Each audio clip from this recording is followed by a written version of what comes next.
And let's talk about actually how to be insanely great of any audience by using Steve Jobs as an example. He was a great presenter by far. And let's go through how he actually prepared any major presentations.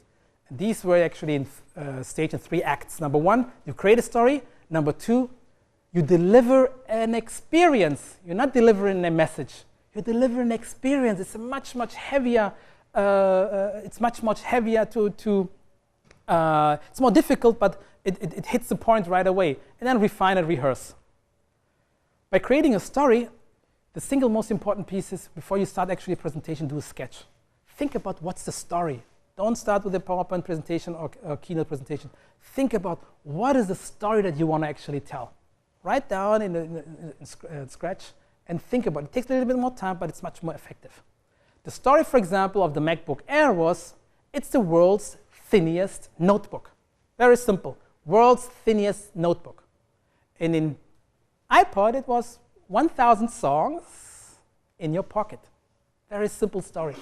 It takes more time, bless you, to create such a big story. One way of doing it is you introduce the antagonist, the problem. The moment you introduce the antagonist, guess what's going to happen? The audience automatically relates towards the hero, which is the Mac. Yeah? Once you created the story, you need to think about how to deliver an experience. Again, how to deliver not a message, but how to deliver an experience. To do so, Steve Jobs mentioned that simplicity is the ultimate sophistication.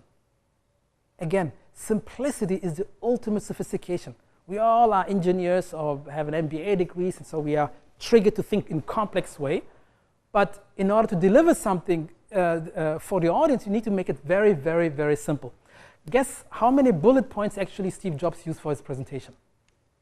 How many bullet points in the presentation? Just guess, any number. Excellent. He used no bullet points.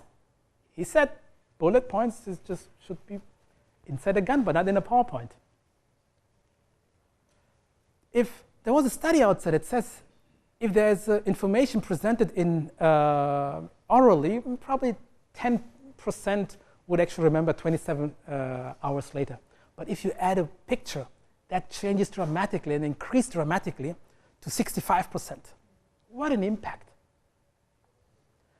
Let's think about how we can simplify complex information.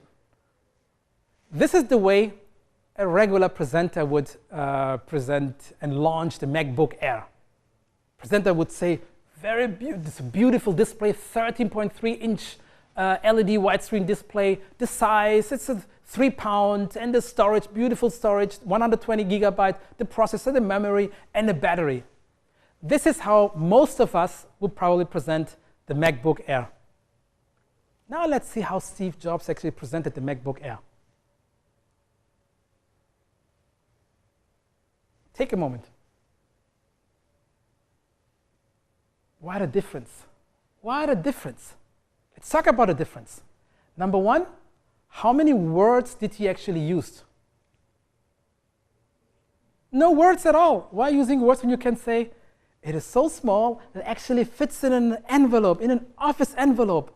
He used a picture, and that picture was meaningful. People could experience it because we all know how an office envelope looks like. So the moment he holds it up, it was like we were holding it up.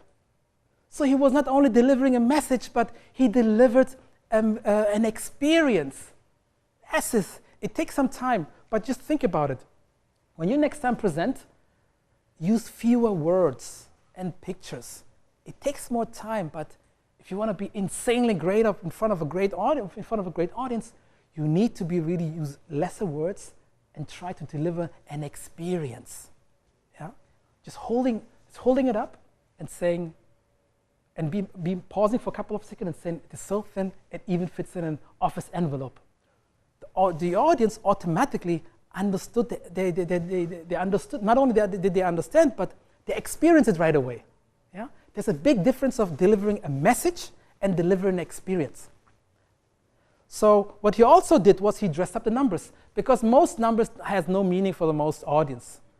Unless you actually break it down and make it relevant for the audience to something that they are familiar with. Another example, it's an iPod. When Steve Jobs introduced an iPod in 2001, I believe, he said, it comes with a 5 gigabyte memory. And he further broke it down. It says, it fits 1,000 songs.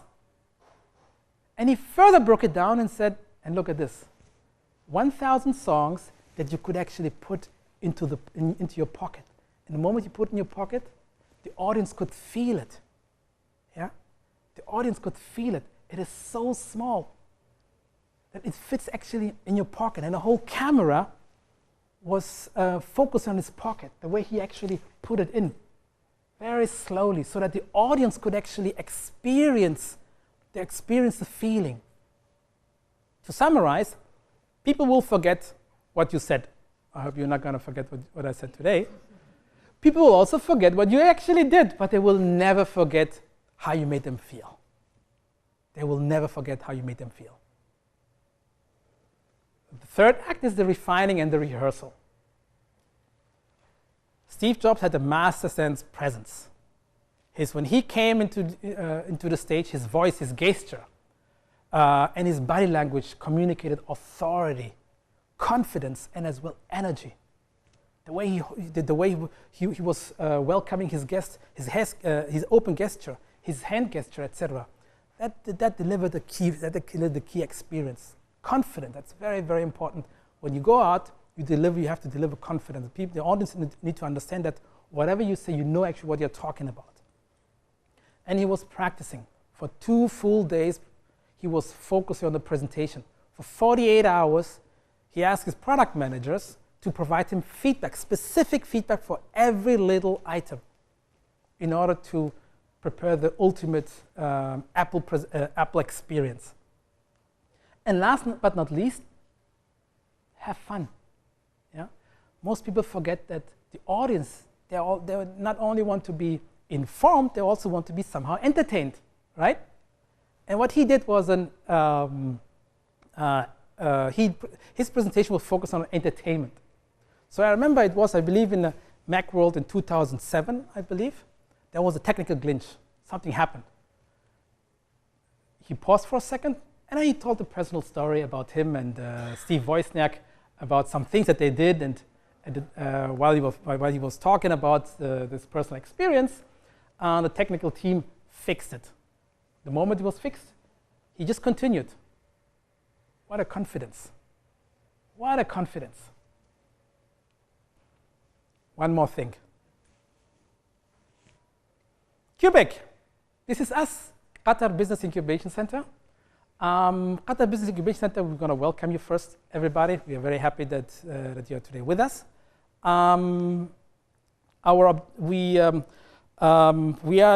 We are Business Incubation Center. We're going to launch our activities in March 2014. We're starting today. We're already preparing some of the activities, and today we want to use this opportunity to actually launch not only our website, but as well our application form for all the entrepreneurs and scale-up companies that want to be incubated at QBIC.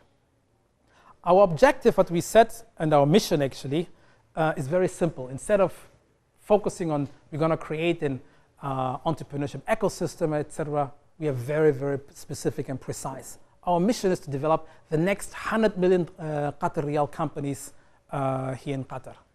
And the way to do so is we're following the life cycle of our entrepreneur, what you see. And each of these steps, we provide particular services and activities, such as the speaker series to inspire our community.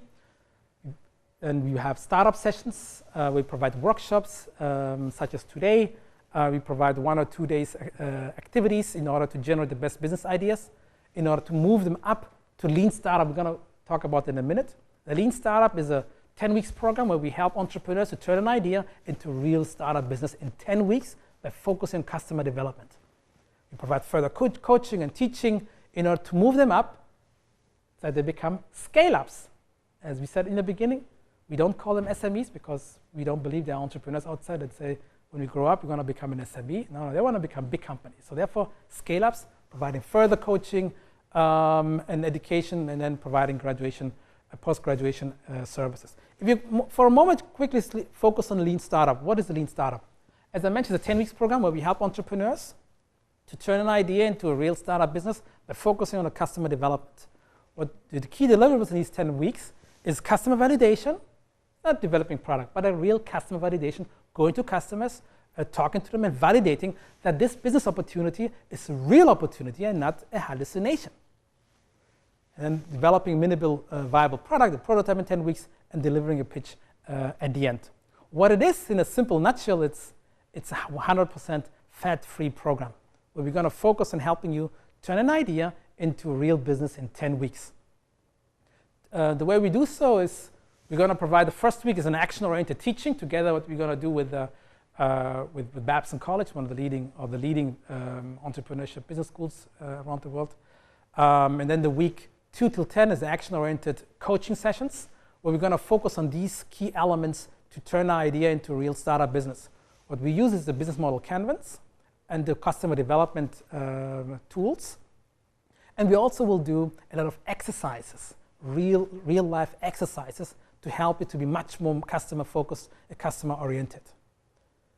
We're happy to announce that the first Lean Startup program is going to begin beginning of March, it's going to end in the end of May. And today we went live with our application process. The application, we are live with our temporary website is live, and please go there and take a look at it. This is the team. This is the core team of that's going to deliver the Lean Startup program. Les Tram, myself, and Rami Kadmi. Finally, that's the website. Please check out the website. Go to QBIC.QA and give us your feedback. And if you're interested in incubation, please go ahead and apply. Now we have a few minutes for Q&A. Any questions? Then let me just summarize.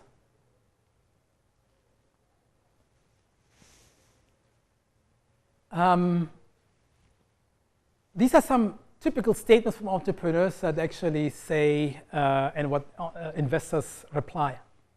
Entrepreneur says, you know, I have a great idea that's going to change the world. And then an investor says, you know, I've heard this pitch 10 or 12 or 13 years ago. And then entrepreneur replies and says, you know, I know this time it will work because I really feel it. No, that's not going to work. Investors will never invest in companies that have an inconsistent or pre-thought business model that really fail to deliver customer value, customer validation, that have fuzzy math, and where there's a very, very weak management structure. And these are some of the bad statements that we all really should avoid. We should try to really not saying it. That our projections are conservative. Guess what? Everybody's going to say our projections are conservative. Or Gartner says the market's going to be 50 billion by X. Or Qatar Gas is going to sign a contract next week. Guess what? Next week will never come. Or Ooredoo or Vodafone is just too slow to change, etc. So these things you should never actually say. This is a kind of an brief summary of what we talked about. So what's the one message that you take from this workshop? Remove the fluff and look at the meat. Work the meat. Exactly. What about you? I think customer validation. Customer validation, absolutely. And what about, before you actually think about what to present, what should you do before that? Practice. And what before? Before you start anything? Sketch. And what about before that? Who's your audience? So you have to figure out who's your audience, and if they're investors, you need to really understand how investors think. They're thinking completely the opposite of most entrepreneurs. Completely the opposite. Yeah? Entrepreneurs are always optimistic, and investors are. Do Do we have investors here in the audience? Yeah. So in a nutshell, what it is that investors, they have kind